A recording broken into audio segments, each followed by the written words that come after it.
Hello, everyone. Welcome to our Combinatorics lecture for Wednesday, April 1st. So I think this will be the end of our second week of our um, newly revised and online Intro to Combinatorics class. Um, I just wanted to point out here, well, by the time you are watching this lecture, your homework number 4 will have already been due. So this announcement will be out of date. And there will be a new announcement posted, but it's not posted yet, that will contain just information about the sample test for our second test, which is coming up on April the 8th. So that sample test is not ready at the time that I'm taping this lecture, but it will be posted, should be posted by April 1st, which is actually the official date for this lecture. So it'll be in the sample test sections just as usual, right? In the usual spot. Um, Now remember, we're going to take that test, right, by remotely, of course. So what I will do is by 8:30 a.m. on Wednesday, April 8th, I will post that test here in Blackboard under the section here called Tests and Answers. And then you will just download that test or read that test and write your answers either on a printout of that test if you like, or on a separate sheet of paper, and then you will scan your answers right to the test, and then email them back to me for grading. So and then you will have to return those by Friday at 8:30 a.m. So you get 48 hours in order to complete the test and email it back to me. And remember, the instructions for emailing the test back, those are the same as for turning in your homework assignments. And you do have a new homework assignment now. And so let me point that out to you. Let's go to homework. And so we have now this assignment, homework number 5, which is due on April 8th. These are problems from the book, and so those will be turned in by the time the test is posted, right? Okay, um, April the 8th. So don't forget that about that homework assignment as well. Now, of course, I'm available for office hours, right, via Zoom. So that announcement, I think, is also here in Blackboard, right? There it is, the announcement for the virtual office hours. So if you have questions about your homework assignment, make sure that you visit me during my virtual office hours, or just email me, or you can call me at my office phone and I can answer that phone, right? Okay, so if you have questions, do not be shy, all right? Log into those virtual office hours at the posted times, and feel free to ask me questions, right? Make sure that even if you cannot do all of the problems on the homework, that you do the ones that you can do, right? And that you turn those in. The participation is really going to be important here in the second part of the semester. That's the only way I know that you're still intending to complete the class is by participating, and really the only way you have to participate is by turning in assignments, right? So make sure that you are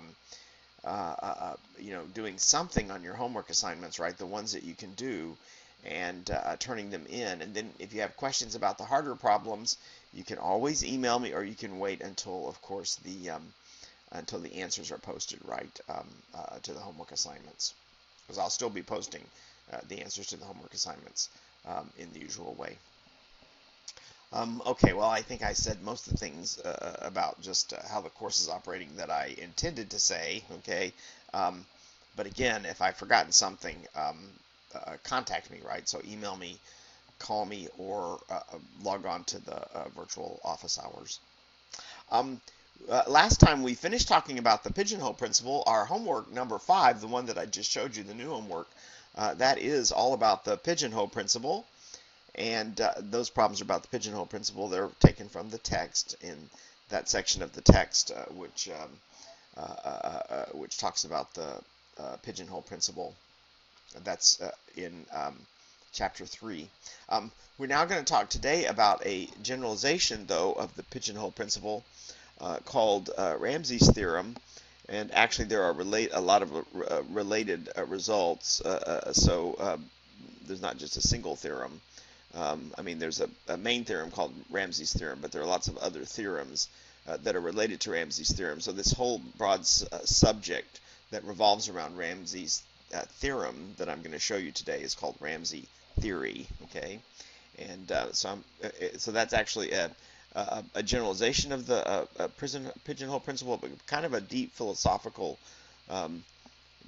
generalization of the pigeonhole principle. So we're going to talk about that. It's an interesting topic in combinatorics. Okay, so let me switch to the notes now and start talking about Ramsay's theorem. Okay,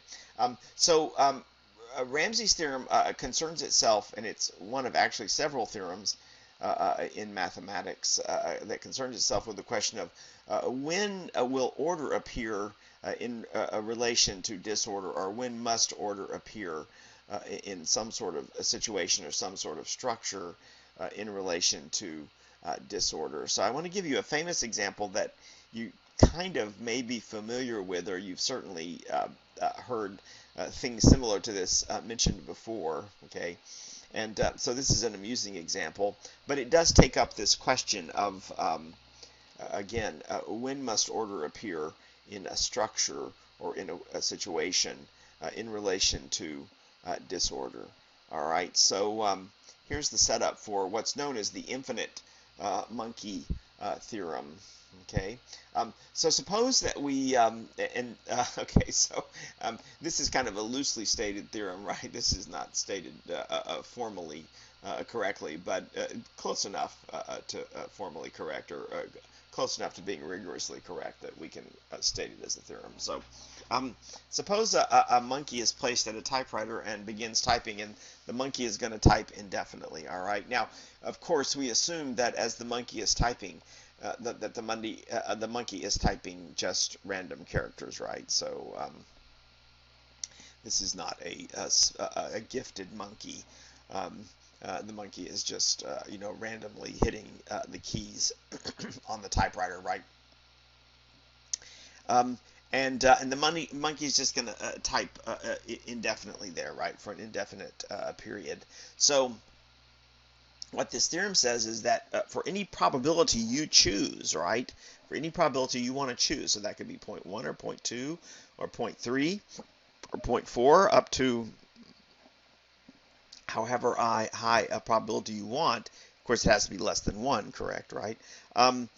Then there exists an integer n, so that if the monkey types in characters, right, then the probability that the monkey is going to, in that sequence of characters that the monkey is typing randomly, right, the probability is going to be at least p.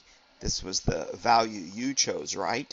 The probability is at least p that the monkey will, somewhere in the monkey's typing, will reproduce Shakespeare's Hamlet. Okay. All right. So you understand the situation here. Okay. So again, it's kind of amusing, but so a monkey is just typing indefinitely, randomly at a typewriter, right? Okay. So just typing out a stream of characters on a piece of paper, right? And so you choose a probability, right? Any probability that you want. So you could, for instance, choose the probability 0.9, right? Okay, a rather high probability, right? 90% probability, right? Then what the theorem guarantees is that there's going to be an integer n probably a large one, right? Okay, so it might be a very, very large integer, right? But there's going to be an integer in, so that if the monkey types that many characters in characters, okay, notice that the n corresponds to the probability, right? The higher the probability, probably the higher this integer is going to be, right? But if the monkey types in characters, then there will be at least this probability that the monkey has typed somewhere in that text the monkey is typing, right? Will be Shakespeare's Hamlet, okay? Oh, so that's kind of cool, right? Okay. In other words, if the monkey types long enough, right? Okay, then, and it may have to be a very long time, but if the monkey types long enough, then we're going to have higher and higher probability, right, that the monkey will somewhere in as the monkey is typing, right, the monkey will reproduce Hamlet. Of course, there's nothing special about Hamlet here, right? Well, there's something special about Hamlet. That's a very nice play, right? But we could choose any text, right, that we wanted the monkey to reproduce, correct? Okay, and the theorem would also, we could restate the theorem with that different text there, right? Okay. So you see, right, this is a theorem, right, that also concerns itself with when must order appear in a structure. In this case, the structure being that a text that the monkey is typing, right? When must order appear in the structure, what appears to be just random characters, right, that the monkey is typing. And this theorem guarantees, right, that with any probability you choose, right, order is going to appear, right, in this text, right, in this structure, again, provided that the monkey types enough characters, correct, right? Okay, so see, in the disorder of the monkey's typing, right, order will almost surely eventually appear, right? In fact, a very particular kind of order, the order of Shakespeare's Hamlet, right, which is certainly a very particular type of order. Okay, so that's the infinite monkey theorem. Now, Ramsey's theorem is related to the infinite monkey theorem because it's going to approach exactly the same question, right? Okay, so it's the question of order amongst disorder, but it comes about it in a different way, all right? So it comes about it actually in a non-probabilistic way, right? So the infinite monkey theorem is a probabilistic theorem, correct, right? But Ramsey's theorem is a little bit more definite than the monkey theorem. All right. So before I actually state the full version of Ramsey's theorem, I want to give you a simplified version of Ramsey's theorem in the form of a problem.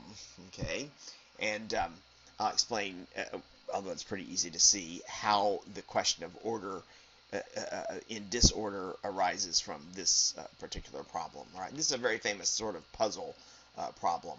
Okay, so suppose we have 6 or more. It could be more, but usually the problem is stated with 6 people. So suppose we have 6 or more people. We want to show that these people can just be randomly chosen. All right, so just 6 people, right? Any people at all. Okay. What we want to show is that there, in that collection of 6, in that group of 6, there have to be 3, all of whom are acquainted with one another. Okay. So you have a clique of 3 people, all of whom are acquainted with each other, or you have to have 3 people who are all strangers. Okay, so 3 people who have never met one another. Right? So do you understand the problem there? What we want to show is that anytime you bring together a collection of 6 people, one of 2 things is guaranteed to happen. Okay, maybe both. Okay, but at least one of these 2 things is guaranteed to happen. You'll either have a group of 3 people, all of whom know each other, so you'll have a clique of 3 people, all of whom know each other, or you'll have 3 people, all of whom are strangers. Okay, one of those 2 things must be the case. Okay, all right, so this is again a simplified version of Ramsey's theorem, which is a generalization, a much more powerful version of sort of this problem. Okay. And you see the way the order versus disorder is approached in this problem, right? See, in this collection of 6 randomly chosen people, that's the structure, the group of 6 people, right? You must have a particular type of order in that group, okay? The order being either 6 people, all of whom know each other, or 6 people, all of whom don't know each other, okay? None of whom are acquainted, right? Okay, so you have that sort of order appearing in the group, right? Either a clique of 3 people or kind of an anti-clique of 3 people, right? 3 people who are all strangers. All right, so now I just stated this as a problem, right? So we haven't solved the problem. We're going to show why this is true, okay?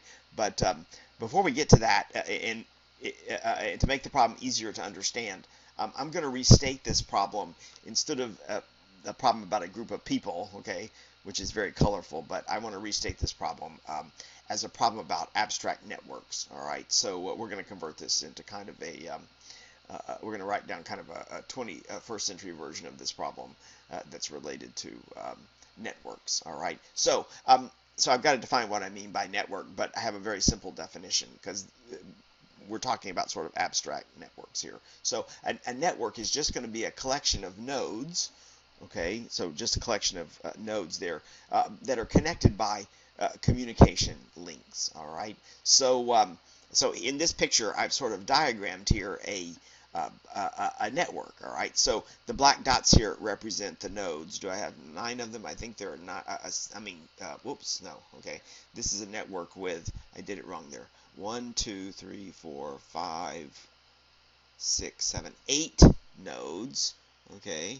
So I counted wrong, all right? And so each of the black dots there represents a node of the network, and then the links are represented by the purple lines here, right? So, or the blue lines.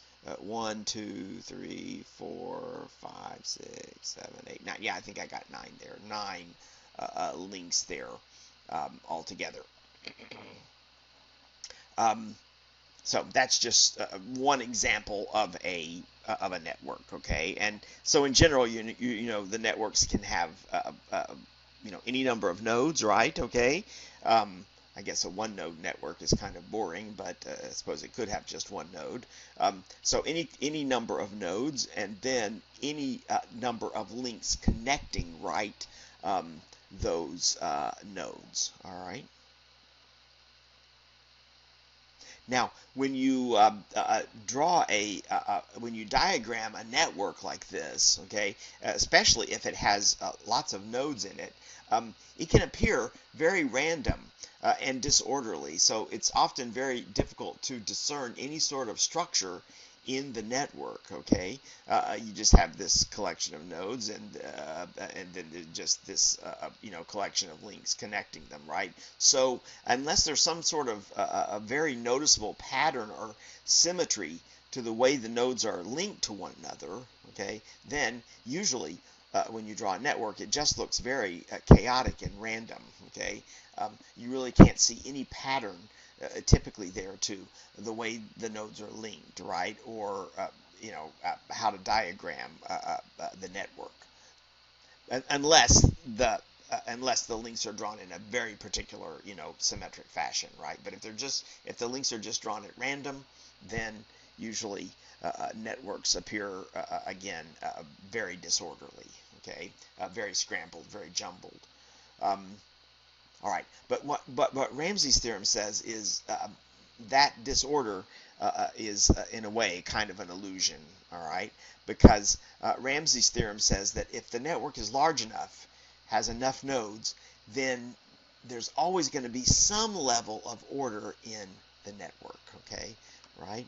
So see, again, we're back to this general problem of finding order in what appears to be a disorderly structure. So see, again, what Ramsey's theorem says is for a network, all right, if the network has enough nodes, then there's always going to be some level of order that you can detect in the connections, the links between the nodes in that network, all right? Okay, so what does this have to do with our so what does this have to do with our problem of finding three people all of whom know each other, or three people all of whom are strangers? Okay. We're going to model that group of people as a network. Okay. Before I do that, though, I just want to introduce just a tiny little bit of notation, not too much. Okay. We're going to let n sub j denote a network. It could be any network, so nothing special. But we're going to let n sub j denote a network with that subscript being the number of nodes, right? So up here, for instance, I could use n sub 8 to represent this network because this network has 8 nodes. Okay. All right. So now we can use we can use a network to represent that collection of people. Okay, so we had 6 people, right? So we can think of those 6 people as a network with 6 nodes, or we could label that as n sub 6. So how is that, of course? Well, of course, the people are going to be the nodes in the network, right? And if 2 people are acquainted to each other, we're going to consider them to be linked by a communication link, right? Okay, so we'll connect those nodes, those 2 people, right, with a link. But if people are strangers to one another, we won't put a link between those 2 people. When you have a group of people, some of whom are connected to each other by acquaintance, or it could be by some other sort of relationship. That's typically we use networks to model those collections of people, and that's called a social network. Okay, so now there's a phrase that we hear frequently, right? A social network, but that's what social network means, right? It's just a network that's being used to model a collection of people and the relationships between those people. In our case, the relationship is just whether the people are acquainted or not, right? Okay. Social networks now are really important tool these days in lots of disciplines. For instance, they're really important in epidemiology, right? They're useful for tracking the spread of diseases. Not that anyone cares about the spread of diseases these days. Okay.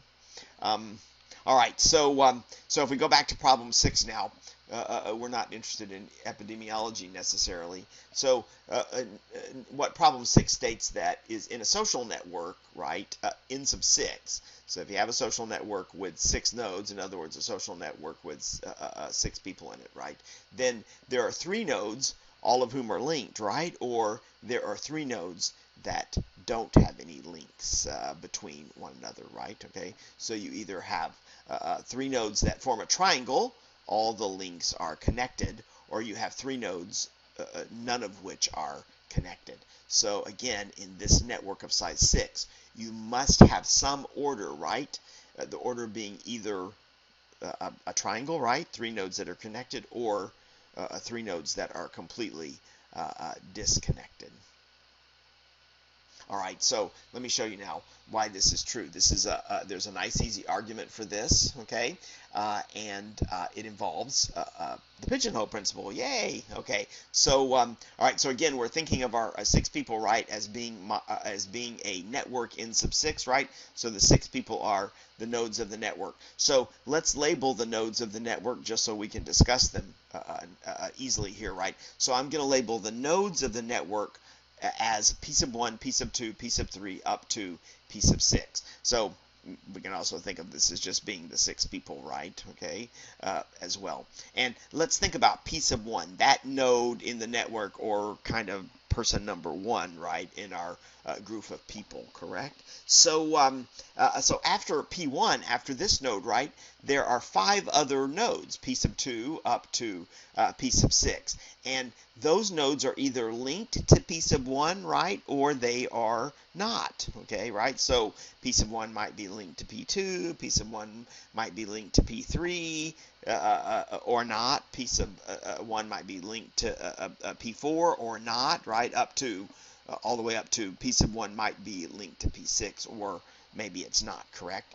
But by the pigeonhole principle, right, since you've got these 5 additional nodes, right, okay, each of which is either linked to P1 or not linked to P1, right, then the pigeonhole principle says, look, you've got to have either 3 of those 5 that are linked to P1, or you've got to have 3 that are not linked to P1, right, okay? Again, right, just think about it. You got these 5 things, right? They're either going to go into the linked box, meaning that they're linked to P1, or they're going to go into the unlinked box, right, meaning that they're not linked to P1. Well, since there are 5 of these things, that means 3 of them have to either go into the linked box, or 3 of them have to go into the unlinked box, right? Okay, so 3 of our nodes are either linked to P1 or at least 3 are either linked to P1, or at least 3 are not linked to P1. So let's just assume that that we have 3 additional nodes that are linked to P1. But if it's the case that we've got 3 nodes that aren't linked to P1, we can use the same argument. Okay, it works also. So I'm not going to look at that situation where we have 3 nodes not linked to P1. I'm just going to consider the case where we have 3 of these additional 5 nodes, right? P2 through P6. 3 of them, I don't know which 3 exactly, but 3 of them are linked to P1. All right, so I don't know what those 3 nodes are, right? I don't know what their subscripts are, so I'm going to call them just PA, PB, and PC. Those are the 3 links that are linked to P1. So I drew a picture of this over here, right? So there's P1, and we know there's 3 nodes that are linked to it, or at least that's our assumption, right?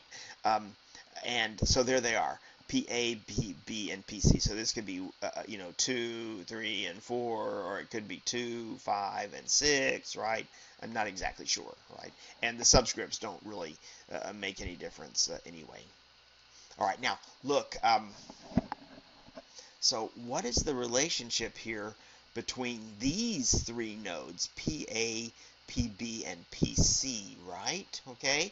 Well, look, it's possible that A, B, and C, piece of A, piece of B, and piece of C, it's possible they aren't linked to each other, right? So it's possible there are no links between these 3 nodes. But if that's the case, then that means I have 3 nodes, right, that aren't linked to each other, right? PA, PB, and PC. So that would satisfy the theorem, right? Those would be the 3 people who are not acquainted with one another, right? Well, okay, suppose that suppose that there is a link between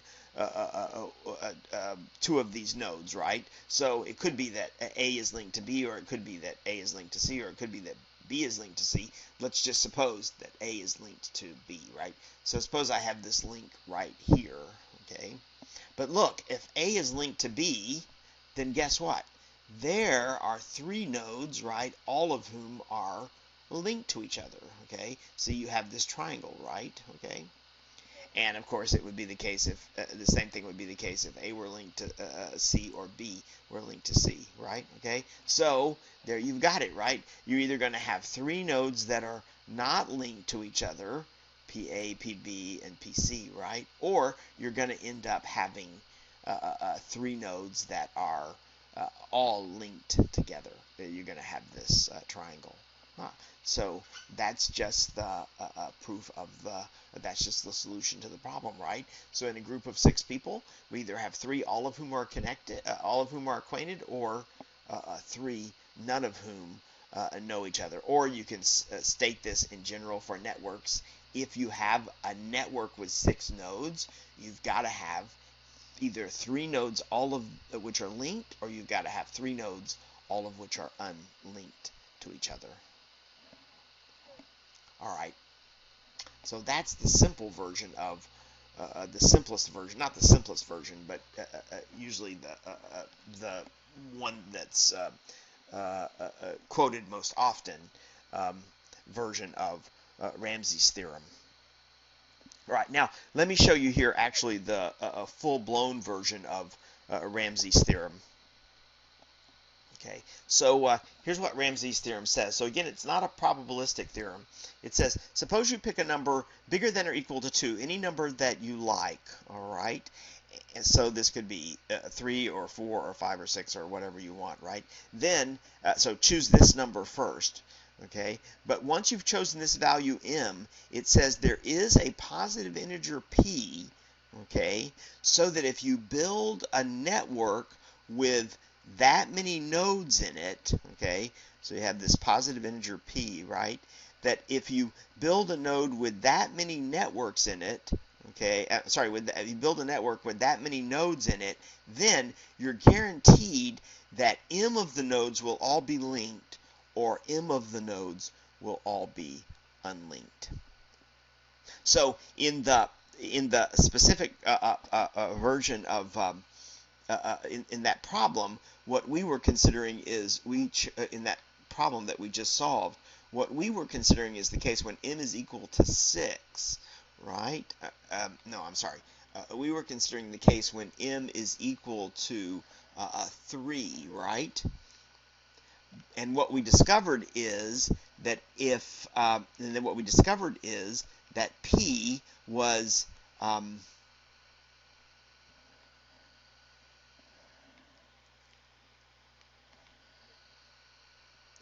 what we discovered here was that this value p, right, was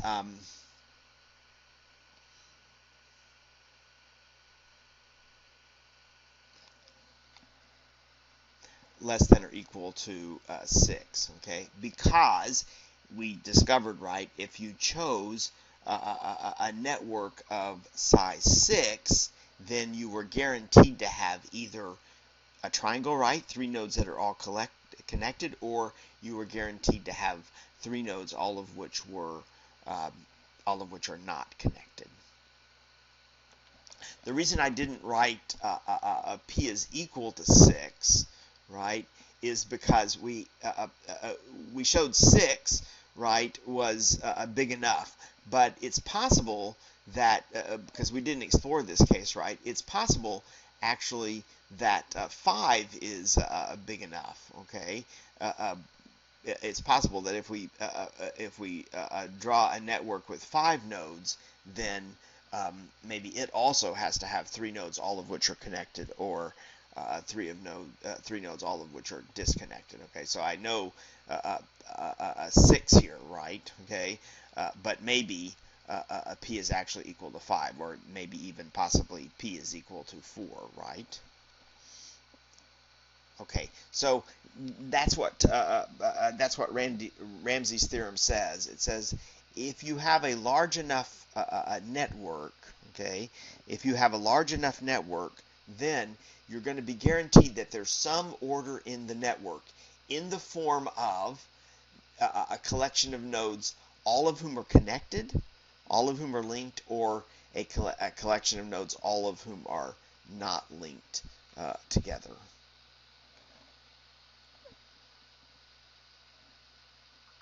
I think that's what I said there is just repeated here in the notes, right? If a network is large enough, no matter how disordered that network appears, it will contain a certain level of order, right? Okay, in the form of again, nodes that are completely linked, or nodes that are dislinked, that are unlinked, right? So if you pick a value for m, then r sub m is, we usually let r sub m be the smallest value of p for which the theorem is true, right? Okay, so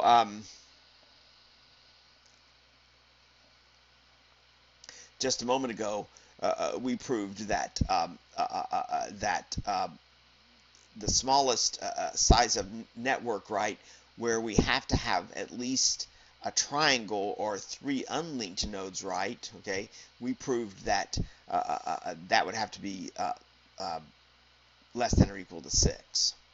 But actually it's not 5, okay, because I can draw a network with 5 nodes where you don't have a triangle or you don't have 3 unlinked nodes.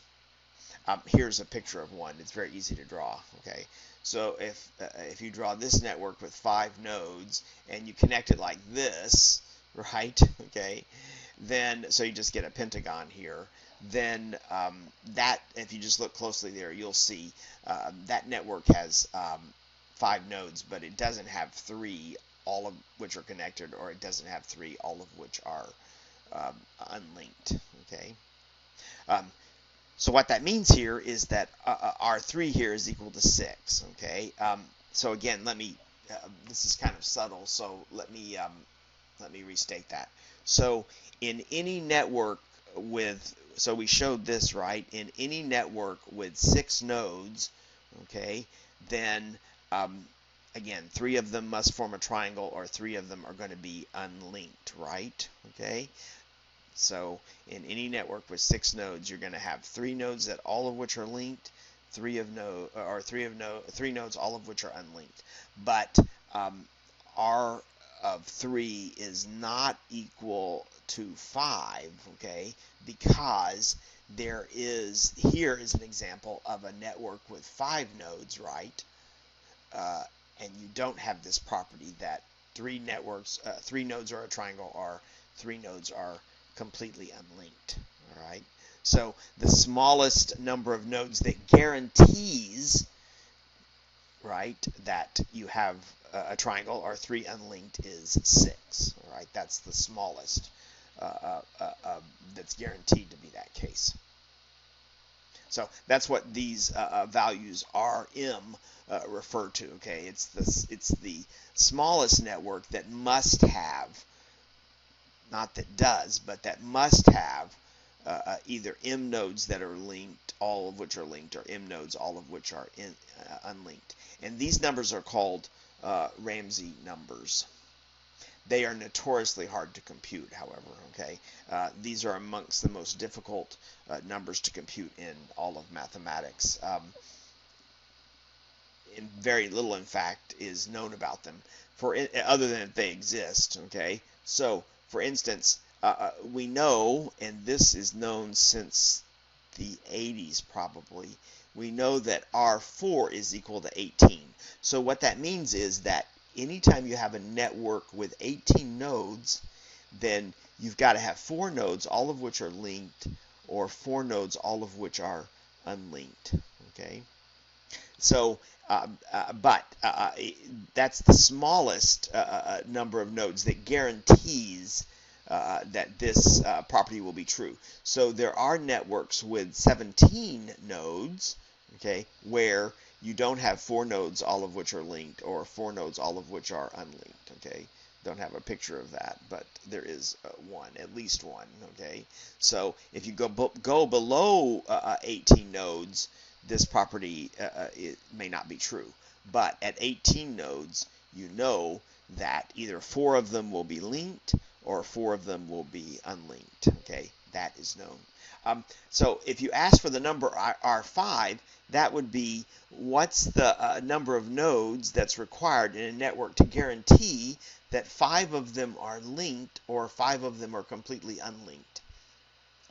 Again, these type of numbers are called Ramsey numbers. This value R5 is not known. All right, believe it or not, it's not known.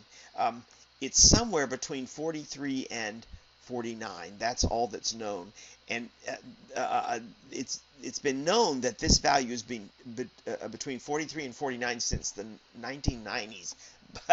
But so that's been over 20 years ago, like maybe 25 years ago. So for 25 years, it's been known that this value is between 43 and 49, but no one's ever been able to narrow it down further. Okay, all right. So, but apparently, if you get above 49 nodes, right, you're guaranteed that either 5 will be all connected or 5 will be all disconnected. Okay. All that's known about R6 is that it's between 102 and 165. Okay.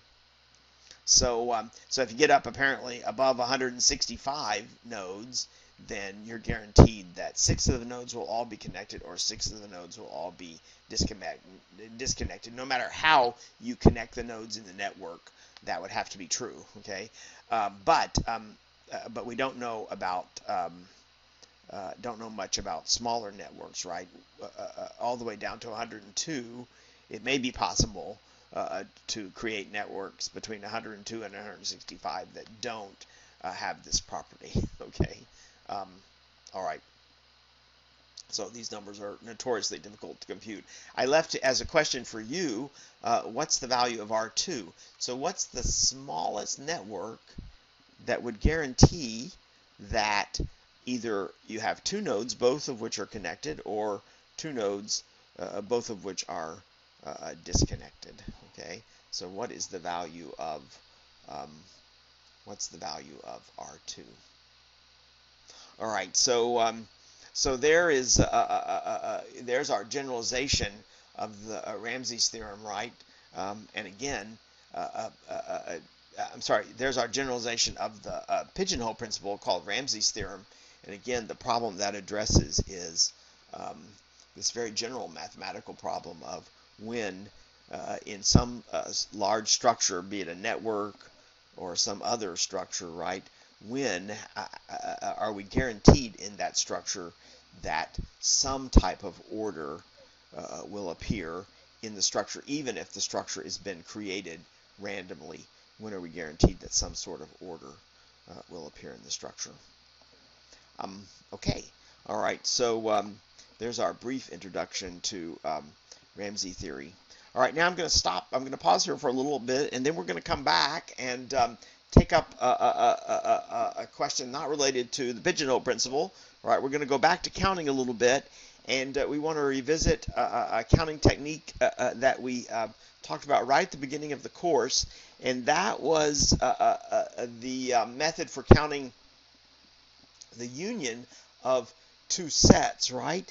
And because we frequently take unions of sets, right? And so of course we'd like to be able to count the union of 2 sets or more, and so we talked about that right at the beginning of the semester, and I mentioned a theorem called inclusion-exclusion, and sort of promised you that we would talk more about inclusion-exclusion later in the semester. Well, we've arrived at that point, so we're going to talk about inclusion-exclusion in its kind of its full power here coming up next. All right, so I'm going to pause for a minute, and then we will start again.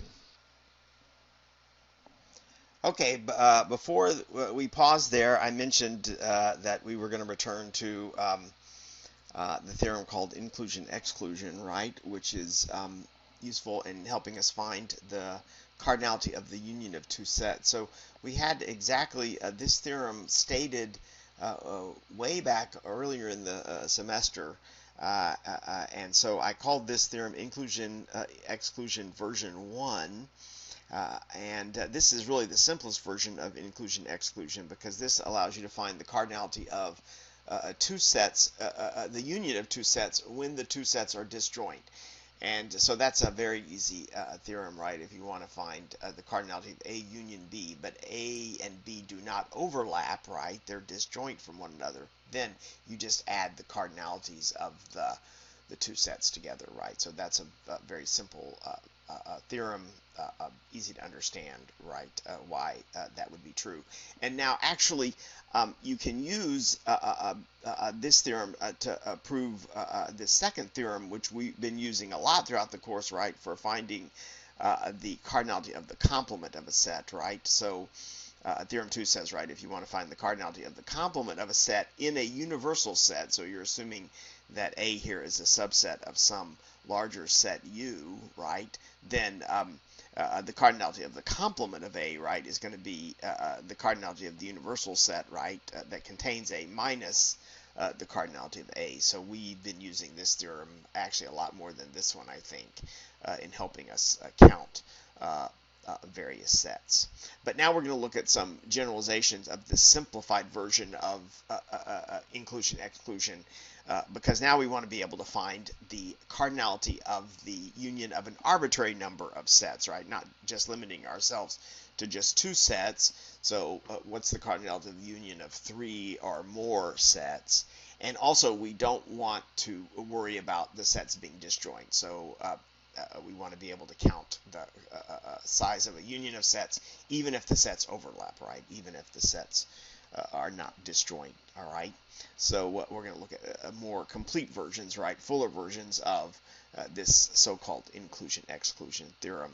All right, so I'm still going to break it up into several different cases here, right? Okay, and so we're going to start with what I'm going to call inclusion-exclusion version 2, all right? So this is the simplest generalization of our first version of inclusion-exclusion, all right? And so what this says is, suppose we have a couple of sets, right? And again, we want to count their union, but in this case, the sets are not necessarily disjoint, right? So if we don't have disjoint sets. And so what this better version of inclusion-exclusion states is, well, the cardinality of the union of those 2 sets, right, is going to be the sum of the cardinality of the 2 sets, but then we have to subtract off the cardinality of the intersection of the 2 sets, right? If the sets are not disjoint, we have to subtract off the cardinality of the intersection, the size of the intersection of the 2 sets. That's the overlapping piece of the 2 sets. Now, if the sets are disjoint, of course, then the intersection is going to be empty. If sets are disjoint, that means they do not intersect. So this intersection would be empty, and so you would just get cardinality of A plus cardinality of B. That's inclusion-exclusion version 1. But if the sets do overlap, right, then to count the union properly, you have to subtract off the size of the intersection of 2 sets. Let's see why this is true, but this is a very easy argument to make, okay? And you can prove this using just a plain old-fashioned Venn diagram here to represent the 2 sets, right? So in a Venn diagram, right, you know, you usually use circles to represent sets, right? So we're going to let this circle here on the left represent set A, and then the circle on the right here will be set B, right? So A has some elements in it, and B has some elements in it, and then there may be some elements where A and B overlap, right? Elements that are in both sets. That would be the intersection of the 2 sets, right?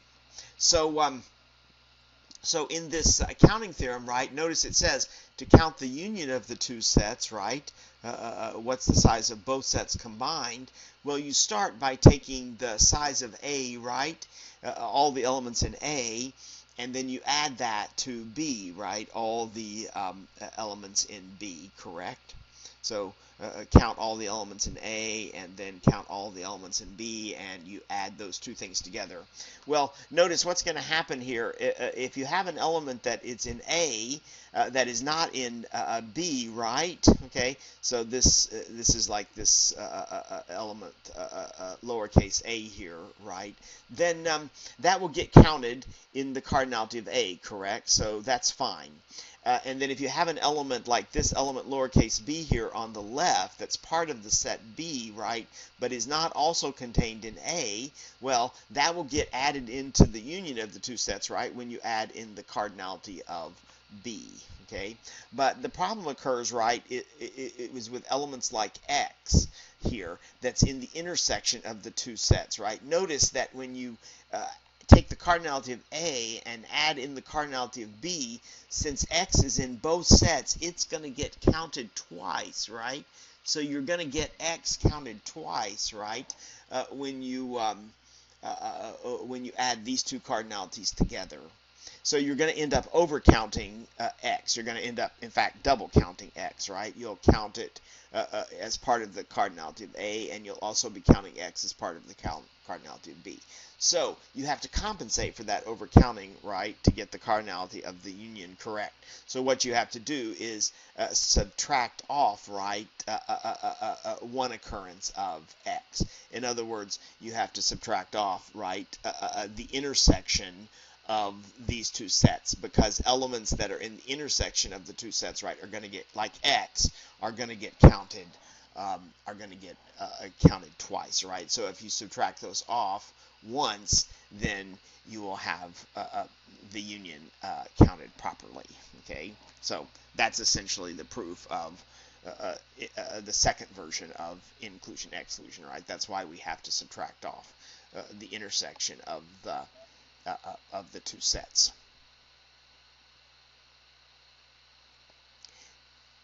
Now, we can also restate our theorem about complements as well in a little bit more general version.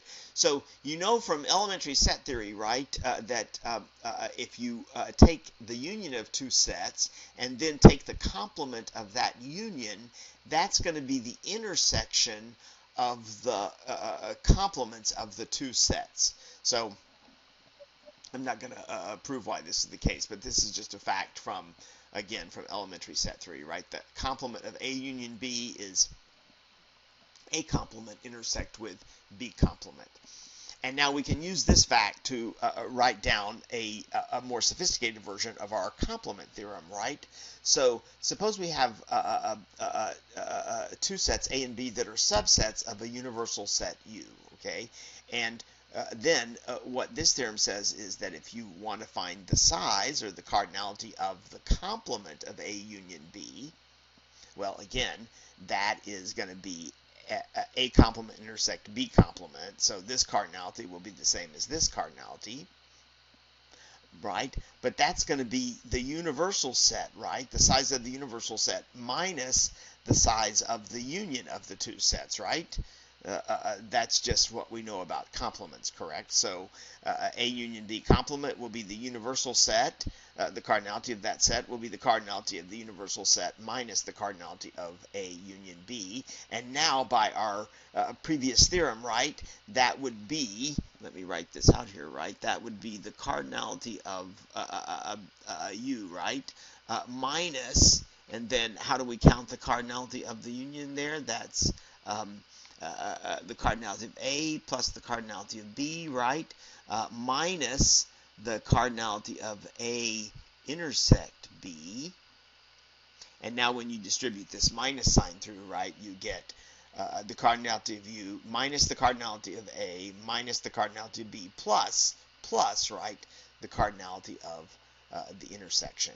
So now we know how to find the cardinality of the complement of the union of two sets. Now we have a formula for that. But remember, the cardinality of the complement, but remember the complement of the union of two sets is the intersection of the two sets complements. Okay, so that is usually important to keep in mind when we are solving problems, that these two things are equivalent to one another. Okay, so well, let's actually look here at a problem. So this problem actually has two parts to it. So what we want to do here is, it's a pretty simple problem.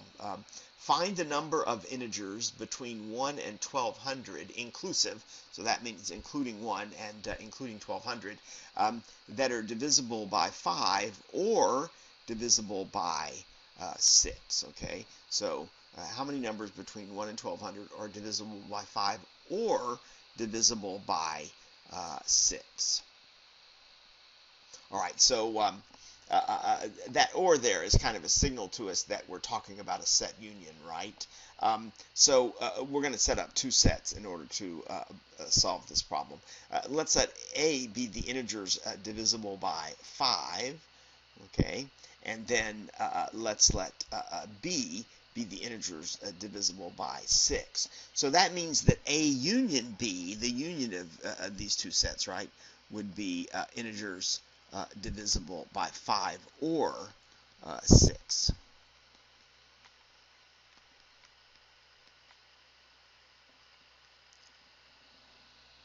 That's exactly the set that we're looking for, right?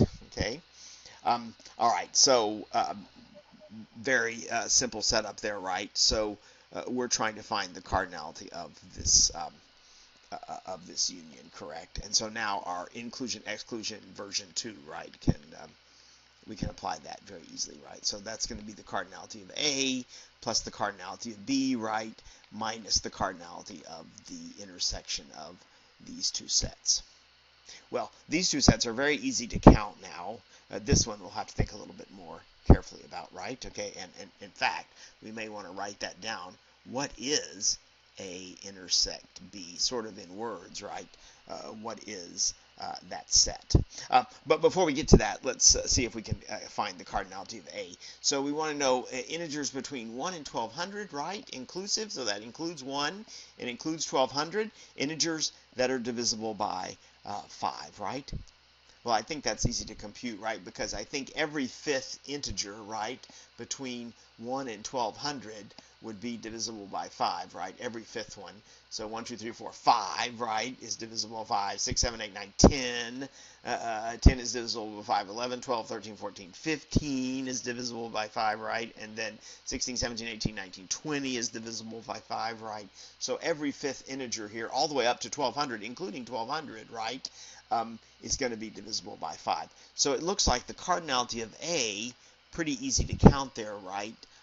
That is just going to be 1200, right, divided by 5, correct? Which I think is 240, if I'm calculating right. Yeah, because every fifth integer is going to be divisible by 5.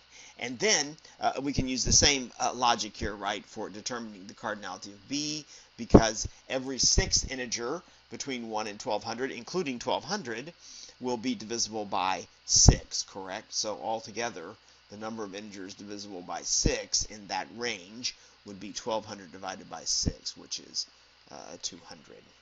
So it's easy here to fill in these two cardinalities, right? You have 240 plus 200. Now what? Oops, I put that in the wrong place. But now we have to figure out, right, the size of the cardinality of the intersection. So let's see, let me write this here. 240 plus 200, correct?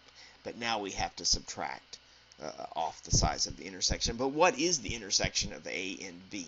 That would be integers divisible by both 5 and 6, right? Okay, it's got to be integer divisible by 5 and also an integer divisible by 6. So we have A intersect B is integers divisible by both 5 and 6, right? But if an integer is divisible by both 5 and 6, that means that it's going to be divisible by the product of 5 and 6, which is 30. Okay, so another way of stating A intersect B here is integers divisible by 30.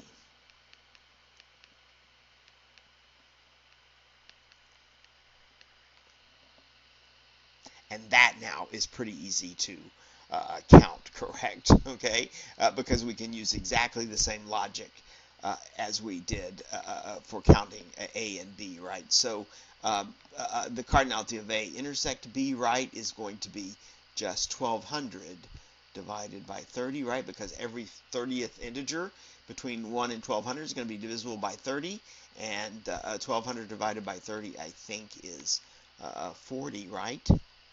So finally, to answer our original question, right, what's the cardinality of A union B? It's 240 plus 200 minus 40, correct? Or it looks like 400. So quite a few of those integers between 1 and 1200, right, are divisible by either 5 or 6. Actually, a third of them, right? Okay. Now, second question, same problem. So here's our answer, is 400 to part A. Here's part B, though. Find the number of those integers, again, between 1 and 1200, right, that are divisible by neither 5 nor 6. All right.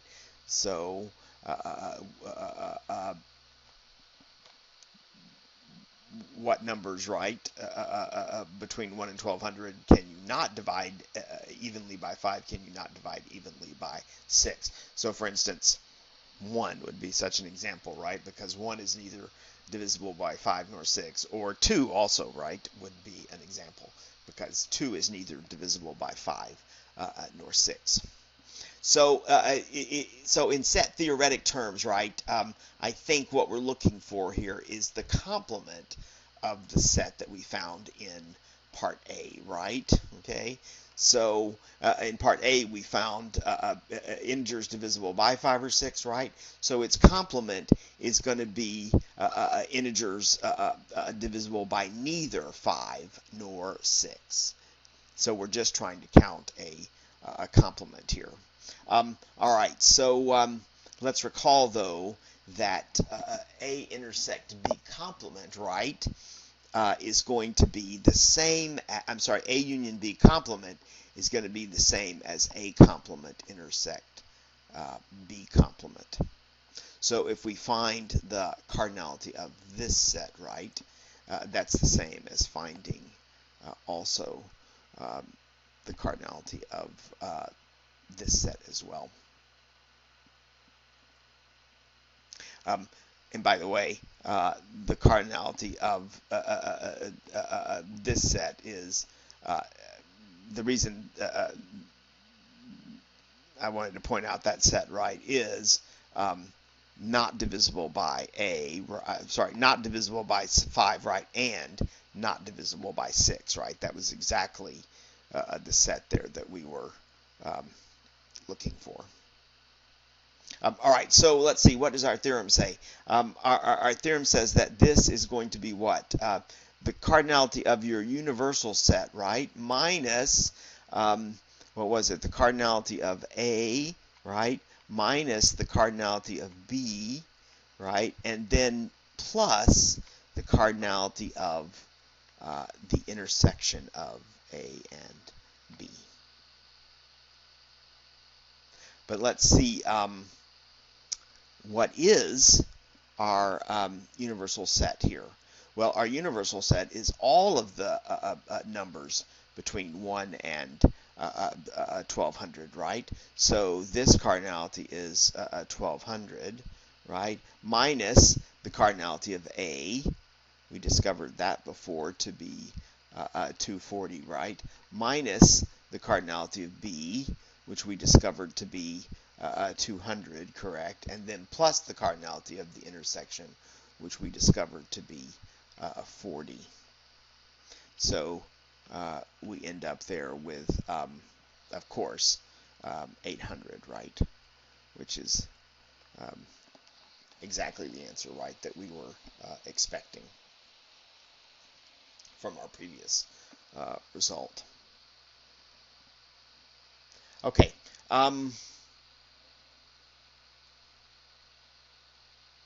Let's try another one here now.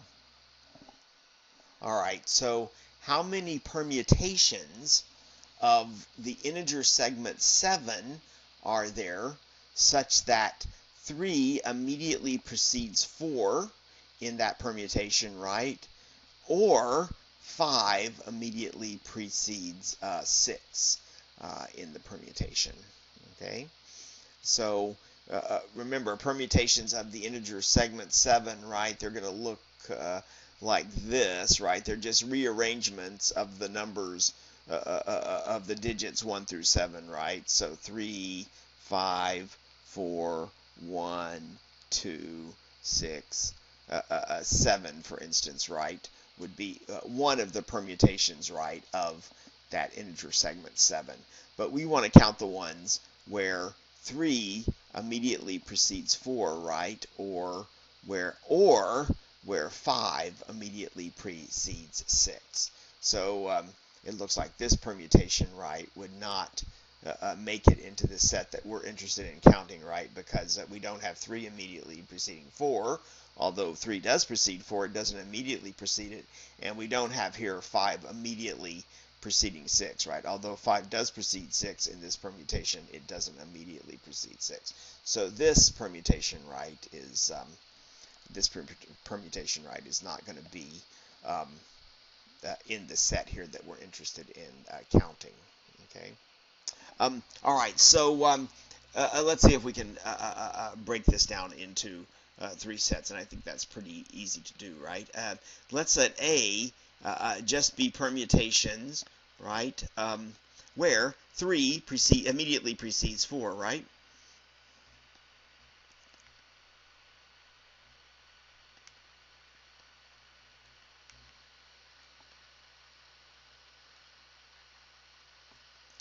And then we'll let B be a similar set. That will be permutations where 5 immediately precedes 6. Okay, and then obviously, right, what we're looking for here, if I can get my notes to adjust right. Okay. Obviously, what we're looking for there is the union of those 2 sets, correct? Okay.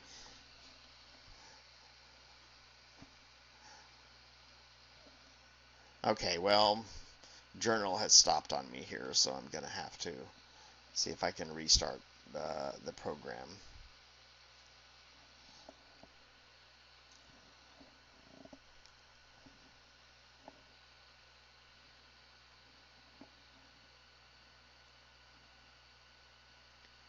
Let's see if we can get it to restart. Sorry about that technical glitch. Let me pause here for a second while I'm waiting for Journal to restart, and then we'll resume.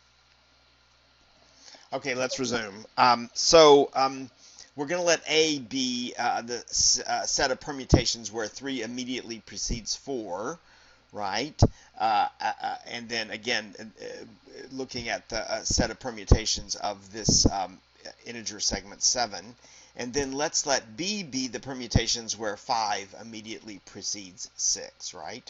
So, of course, A union B, right, is going to be the set that we're trying to count, all right? Because that would be permutations where either 3 immediately precedes 4, right? Or 5 immediately precedes 6. So this is the set that we're trying to count in answering this problem.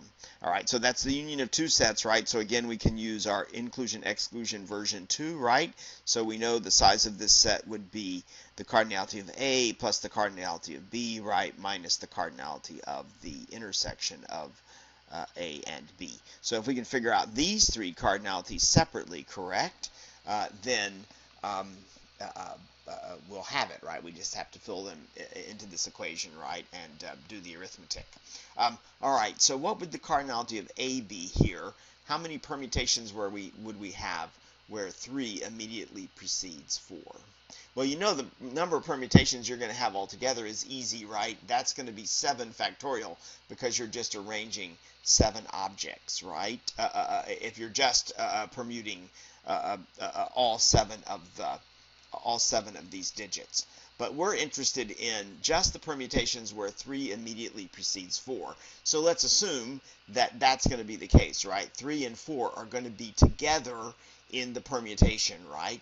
So then, in effect, really what you're going to be permuting are just 6 objects, right? You're going to be permuting 1, 2, the pair 3 and 4, right? Because they have to go together, correct?